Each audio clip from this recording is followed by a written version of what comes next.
c'est un doublé pour Endrick? Oui! Van por derecha, el centro rasante. Here's a question nobody seems to be asking. How do you fail at a club that never really trusted you to play? 363 minutes. That's Endrick's entire La Liga season at Real Madrid. 22 appearances, 3 starts, 17 minutes per game. And the verdict? That he wasn't good enough. That verdict is wrong, and the numbers prove it. If you actually look at what was happening around him, to understand just how far reality fell short of expectation, you need to go back to when this deal was first announced. Bienvenido al Real Madrid. Muchas gracias a todos. Endrick was 16 years old when Real Madrid signed him. 16. The contract was agreed in 2022, 2 full years before he'd even set foot in Spain. That's how convinced the club was. And the hype was legitimate. At Palmeiras, he was doing things that teenagers simply don't do. Goals in big games, composure under pressure, a physical presence, and a mentality that made him look years older than he was. Brazil had already called him up to the senior national team before he turned 17. He became the youngest player ever to score for the national team. Not just a prospect, a statement. He's got a shooting opportunity, and the follow-up is in. And it's Endrick. Real Madrid didn't sign Endrick because they needed a body. They signed him because they believed they were getting the next great Brazilian forward, the future of their attack. That belief lasted until he arrived, and then, quietly, it disappeared. The easy version of this story goes like this. Endrick arrived at Real Madrid, couldn't break through, and is now heading to France on loan because he just wasn't ready. That narrative is completely wrong. Because when you look at what actually happened, the numbers, the structure, the decisions, a completely different picture emerges. One that has almost nothing to do with Endrick's quality and everything to do with the system he walked into. Let's start with how his season compared to the men ahead of him. Mbappé, 2,907 minutes, 31 goals, roughly a goal or assist every single 90 minutes. It's Mbappé coming on and scoring! Vinicius Jr., 2,253 minutes, 19 contributions. Vinicius Jr. shoots! Oh my word! Rodrygo, 1,928 minutes, 11 contributions. Then there's Endrick, 363 minutes, 1 league goal. The gap isn't just large, it's total. Mbappé played 8 times more football than Endrick did. That's not a pecking order, that's a closed door. Here's the real argument. Because this isn't just about competition. Every young player faces competition. That's football. What Endrick faced was something else entirely. It was structure. Real Madrid's attack in 2024-2025 wasn't rotational. It was fixed, rigid, hierarchical. And every slot was already taken before Endrick touched a ball. Real Madrid's attack isn't built around a striker. It's built around 3 specific men moving in relation to each other. Vinicius on the left, Mbappé through the middle and half spaces, Rodrygo connecting from the right. It's a system of width, pace, and understanding built over months. There's no slot in that for a young forward who needs rhythm to grow. No position waiting, no role to step into. To play, Endrick would have needed to replace one of the 3, and none of them were going anywhere. Mbappé was the system. The entire attack was rebuilt around him. His movement, his runs, his need for the ball centrally. He wasn't just a striker, he was the axis. Vinicius was untouchable. When he's fit, he plays. He's been the heartbeat of this team for years. No rotation, no rest. Rodrygo was trusted, the consistent third option.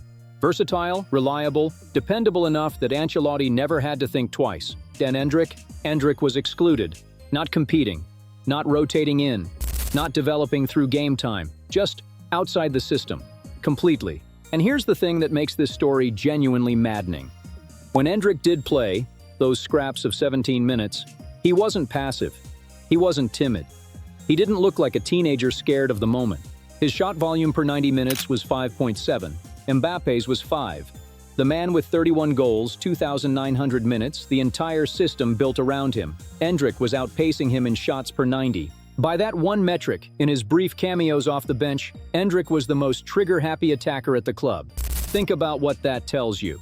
He wasn't sitting back and waiting. He was arriving off the bench, cold, with the game already shaped around other people, and still finding ways to be a threat.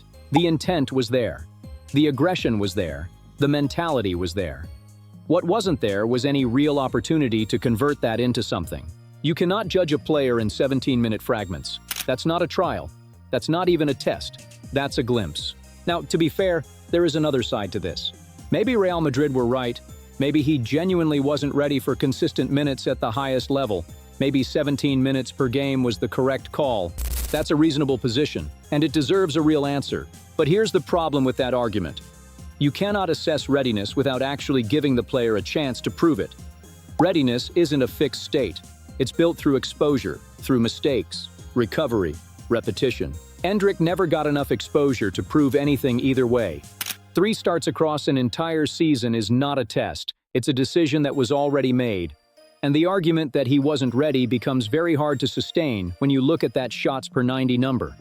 When you see a player arriving in dying minutes, completely cold, and still being the most aggressive forward on the pitch. That's not a player who isn't ready. That's a player who wasn't trusted. There's a difference. And in this case, it's everything. And here's something that gets lost in these conversations about young players. Young players, especially forwards, don't develop in fragments. They develop in runs, in stretches of games where they build rhythm, make mistakes, correct them, and build again. A striker needs to miss a chance on Tuesday to score on Saturday. He needs to feel the consequence of a bad decision and then have the opportunity to make a better one. That cycle is how confidence is built. Endrick never had a Tuesday. He barely had a Saturday. Look at almost every elite forward who struggled early at a big club. The ones who came out the other side were given time, a run of starts, a manager who kept picking them even when it wasn't clicking. Endrick was never given that. Not once across the entire season. 17 minutes per game doesn't build a footballer, it keeps one warm. So when the move to Lyon was announced, most people called it a demotion. A young talent who didn't make it, shipped off to League One to figure himself out. That framing is wrong. This wasn't a step back. This was a release.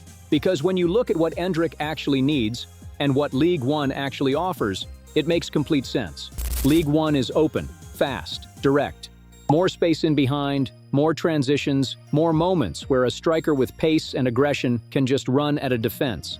It's a league built for exactly the kind of forward Endrick is. Madrid was the opposite. Every attack was orchestrated, structured, rehearsed. A young striker arriving cold off the bench had half a second to read the situation before the moment was already gone. At Lyon, the game opens up. There's space. There are transitions. There are moments where a forward can run and the ball will find him. Not Ancelotti's system, not Mbappé's attack, just football and a team that actually needs him. At Lyon, Endrick gets what he never had at Real Madrid, a role, consistent minutes, a system where his presence is planned for, not squeezed in. He's not the fourth attacker, he's the striker.